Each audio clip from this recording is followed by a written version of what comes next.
अस्सलाम वालेकुम नाज़रीन। प्रोग्राम आज हमारे के साथ हिंदुस्तान में जो वाकया पेश आया पूरी दुनिया में इस वक्त सोशल मीडिया पे जनाब बड़े जोर शोर से उस बच्ची के चर्चे हैं। एक हिंदू लड़की उसके बारे में क्या कह रही है और उसके अलावा दूसरे हिस्से में उस लड़की का एक इंटरव्यू हम आपके लिए लेके आए हैं, वो भी सुनाएंगे आपको, कुछ इस पर बातचीत भी करेंगे। सुनते हैं पहले ये हिंदू लड़की क्या कह रही है। मैं भी हिंदू हूँ, मुझे इस बात का बहुत फक्र है कि मैं हिंदू हूँ, पर एट द सेम टाइम मुझे शर्म आती है खुद को हिंदू बताते हुए। और ऐसा क्यों? क्योंकि बार बार मेरे वो सो कॉल्ड हिंदू लोग जो मुसलमानों को नीचा दिखाने के लिए बार बार ऐसी हरकतें करते हैं जिससे ये कहने में शर्म आती है कि मैं एक हिंदू हूँ।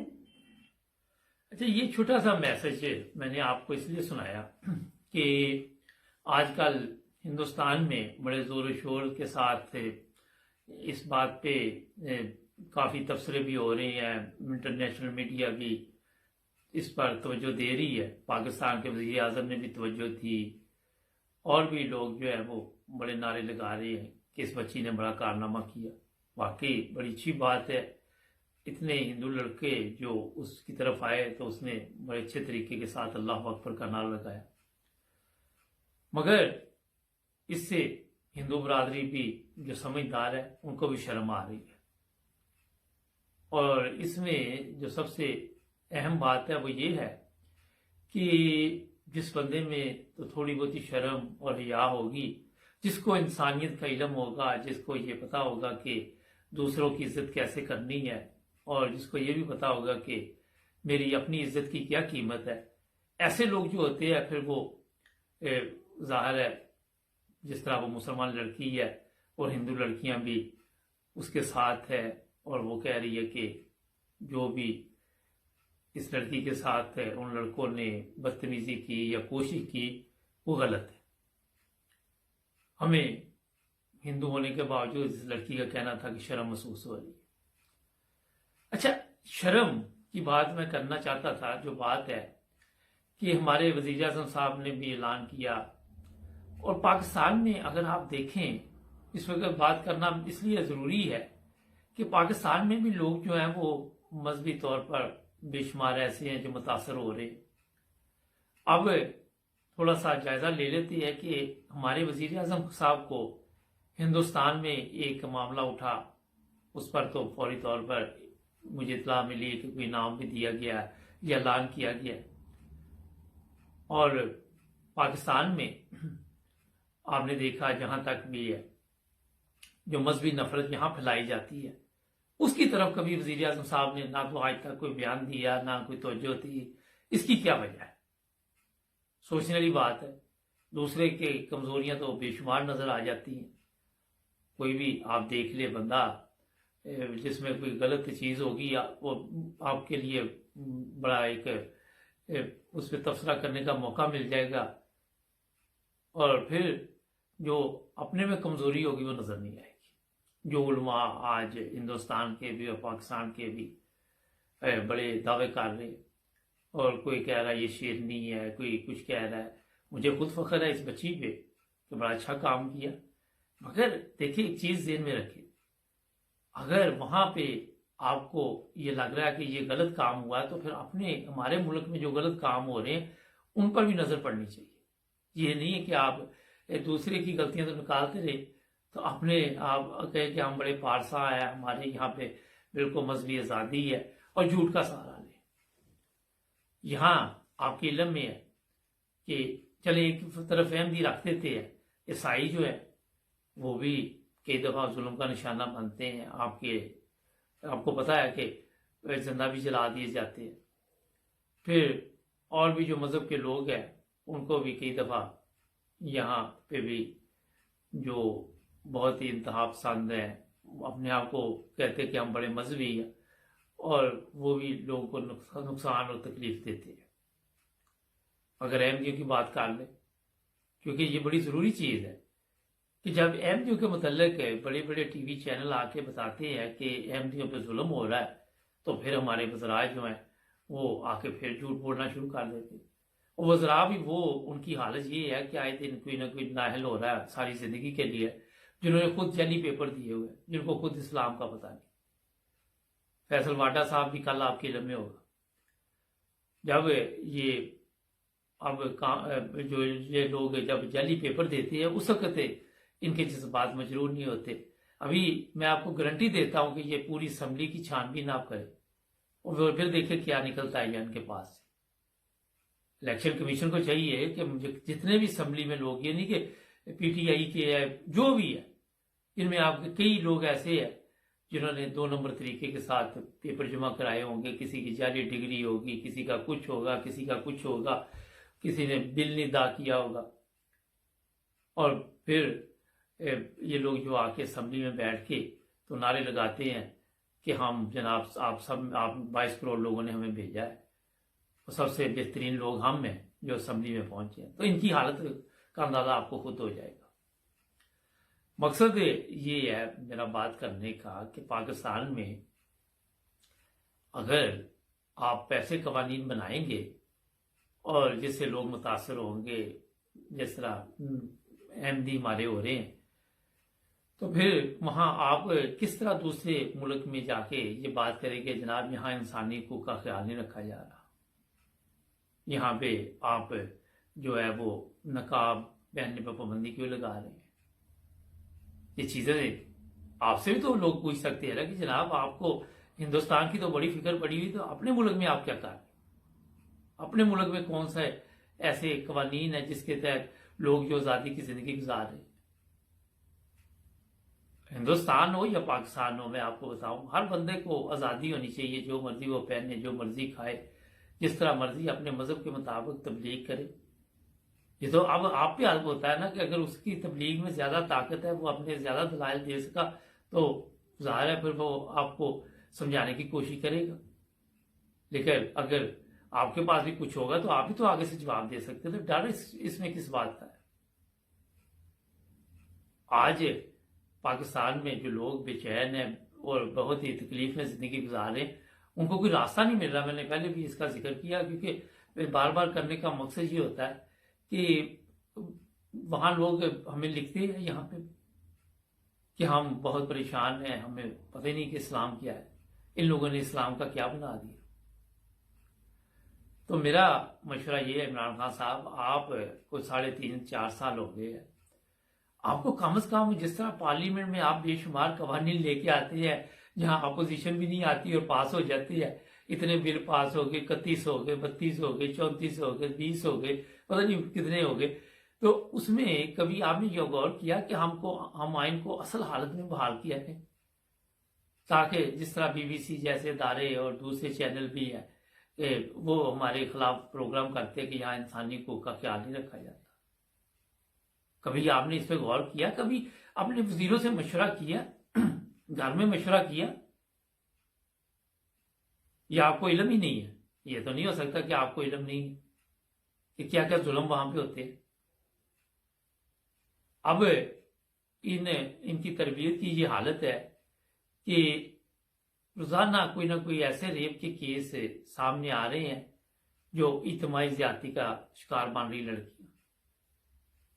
वहां पे जी जुलूस निकालने पड़ते हैं, जलसे करने पड़ते हैं, प्रेस क्लब के सामने जाके धरना देना पड़ता है, फिर जाके पुलिस वालों को कोई अकल आती है। ये आपने माशरे को दिया। देखिए मैं आपको बताऊं, जब आप किसी मुल्क के हालात ठीक करने के लिए बयान देते हैं कि वहां ज्यादती हो रही है, सबसे पहले अपने हालात ठीक करें। सबसे पहले अपने मुल्क से ऐसे तमाम कवानीन को खत्म करें।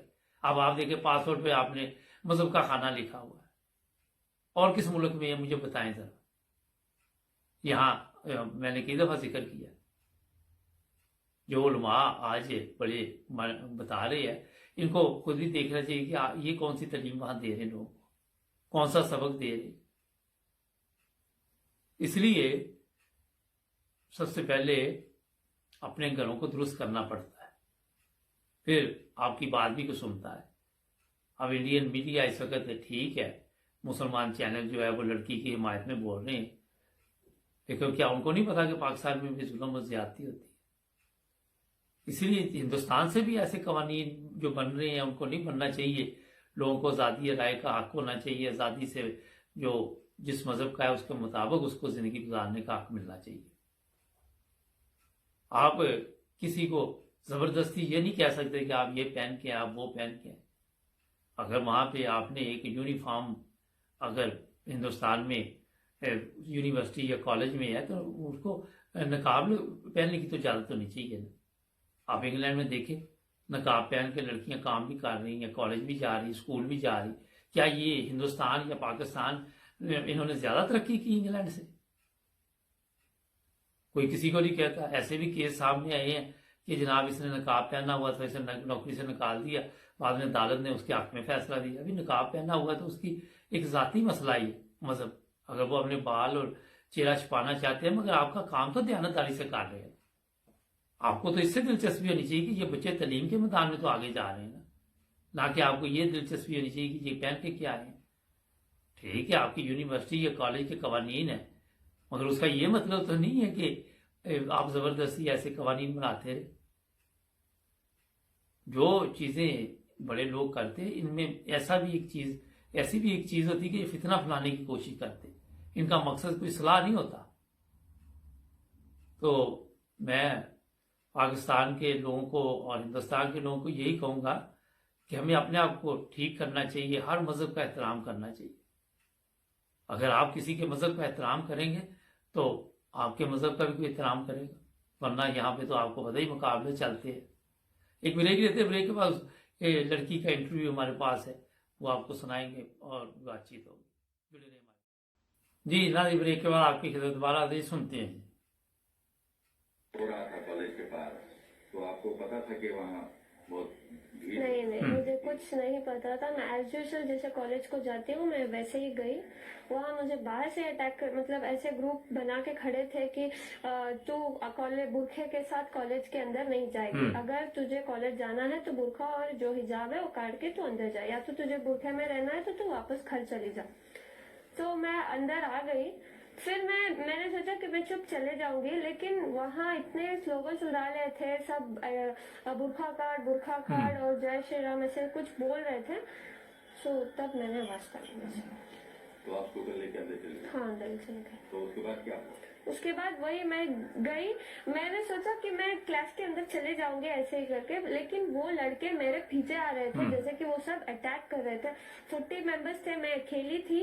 कुछ ह्यूमैनिटी नहीं है उन लोगों में। एकदम से मेरे पास आए और चिल्लाने लगे। वो कुछ ऑरेंज वाला स्कार्फ पकड़े थे और मेरे मुंह के सामने सब आके ऐसे फिराने लग गए और बोल रहे थे जय श्री राम, चले जाओ, बुरखा काटो, ऐसे कुछ बोल रहे थे। कब से आप हिजाब पहन रहे हैं और इससे पहले कुछ कॉलेज में कोई ऑब्जेक्शन? कॉलेज में कुछ नहीं था, सब एज यूजुअल था। हम हिजाब पहन के अंदर क्लास में जा रहे थे। हम बुरखा नहीं पहनते, जस्ट हिजाब डालते हैं, अपना बाल छिपाते हैं और अंदर क्लास में जाते हैं। लेकिन ये लोग तो मुझे कैंपस के अंदर भी आने अलाउ नहीं कर रहे थे। वो बहुत सारे आउटसाइडर्स थे, कॉलेज के थोड़े बहुत थे, लेकिन ज्यादातर आउटसाइडर्स थे। और क्या बोल रहे? बुरखा काटो या फिर तुम कॉलेज को नहीं जा सकते, ऐसे निकालो करके मुझे डरा रहे थे सब। मेरे से पहले 4 लोग आए, लड़कियां, उनको भी ऐसे, उनको तो लॉक ही कर दिया था, गेट ही। फिर समहाउ प्रिंसिपल हमारे साथ था, प्रिंसिपल लेक्चर सब मेरे सपोर्ट में थे, सब मुझे प्रोटेक्ट किया। वो ऐसे ही लड़के उनको बुलाए के गए, वो रो के चले गए अंदर। फिर मेरे साथ भी ऐसे रिपीट किया, मैं नहीं डरी, मैं उनको आवाज डाली। क्या बोले? मैं बोले अल्लाह अकबर, क्योंकि मैं डर गई थी। मैं जब डरती हूँ अल्लाह का नाम लेती हूँ, मैं जब अल्लाह का नाम लेती हूँ मुझे हिम्मत आती है। तो आपकी क्या ओपिनियन है इस मामले में, हिजाब पहनने के मामले में? अगर कॉलेज बोली कि आप हिजाब नहीं पहनना है? कॉलेज में सर, हमारा कॉलेज में प्रिंसिपल खुद ने कहा कि तुम पहन कर आ सकते हो। ये चंद आउटसाइडर्स आके हमें ऐसे तमाशा कर रहे हैं। प्रिंसिपल ने खुद कहा कि तुम जैसे आते थे एज यूजुअल तुम वैसे ही आओ, कोई दिक्कत नहीं है। ये लोग आके ऐसे कर रहे हैं। तो आपको क्या लगता है, हिजाब पहनना चाहिए? हाँ, पहनना चाहिए, पहनना चाहिए। तो अगर उस पर ऑब्जेक्शन रहा तो आपकी क्या ओपिनियन है? मुझे भरोसा है मेरे इंडियन कॉन्स्टिट्यूशन पे कि ऐसे अगेंस्ट नहीं जाएंगे। इंशाल्लाह हम सब वेट करते हैं उसके हाई कोर्ट के ऑर्डर।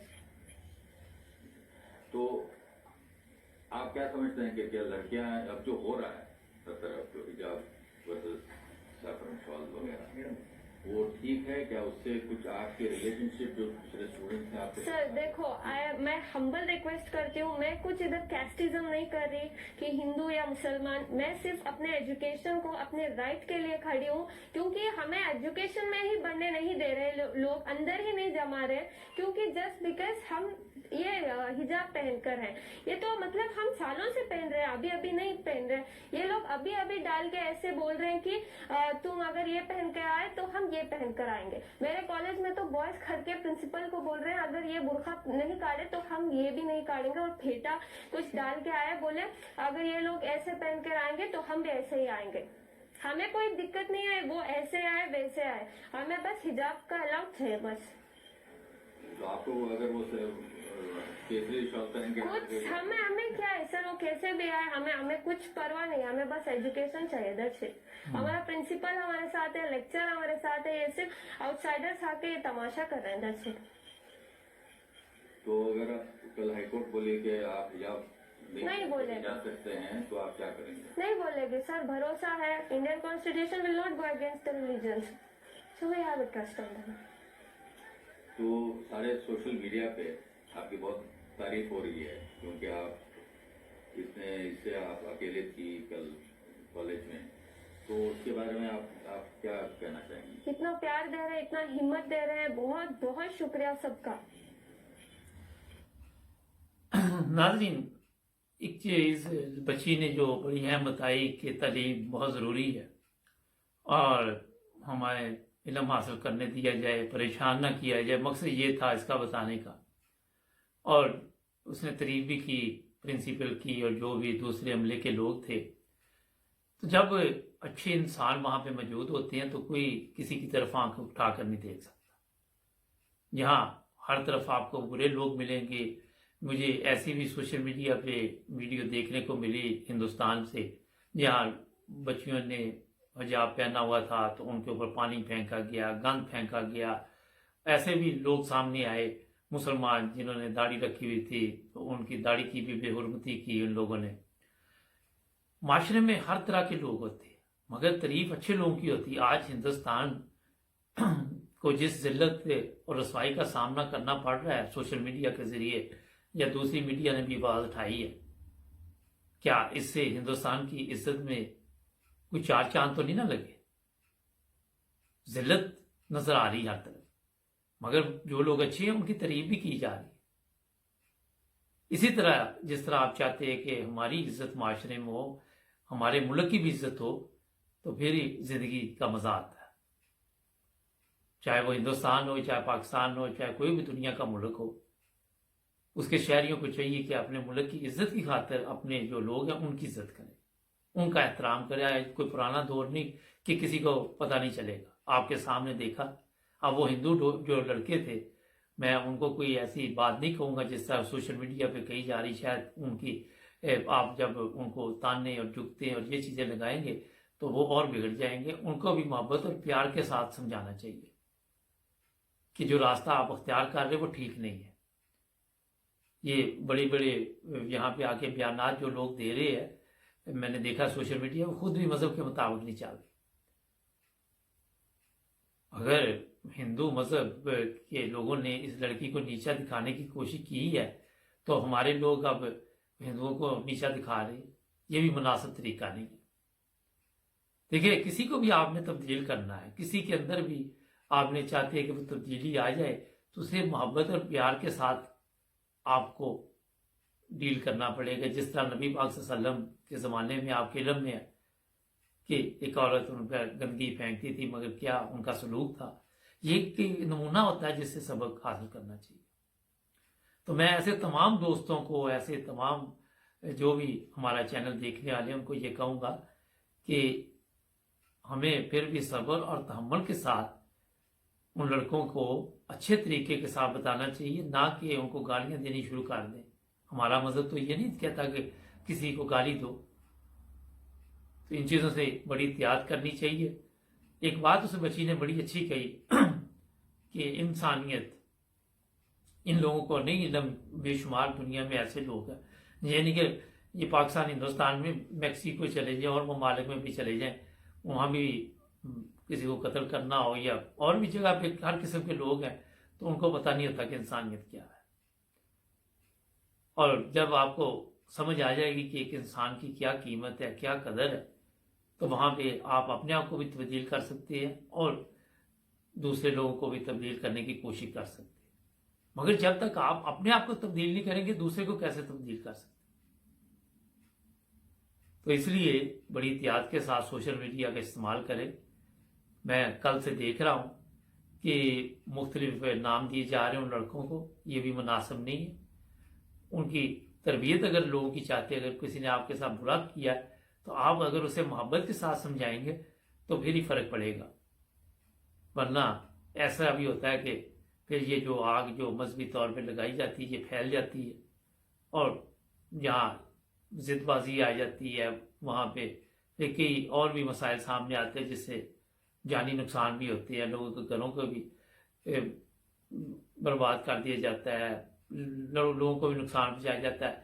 ऐसे भी लोग हैं जो अपने YouTube चैनल चलाने के लिए फौरी तौर पर उन्होंने झूठी खबर लगाई, जो बहुत ही अफसोसनाक।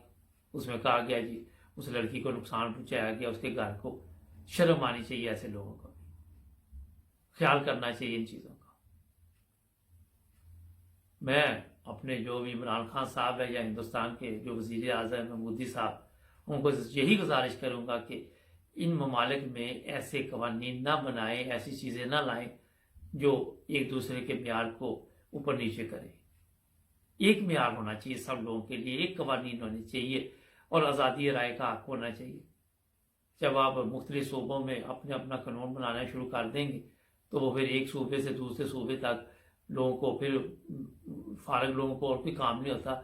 वो देखते हैं कि यहाँ फितना फसाद शुरू हुआ है तो दूसरी जगह भी शुरू हो जाएगा। हमारे चैनल को भी सब्सक्राइब करें, जुड़े रहना है एमएस टीवी इंटरनेशनल के साथ। कल फिर मिलेंगे नए प्रोग्राम में।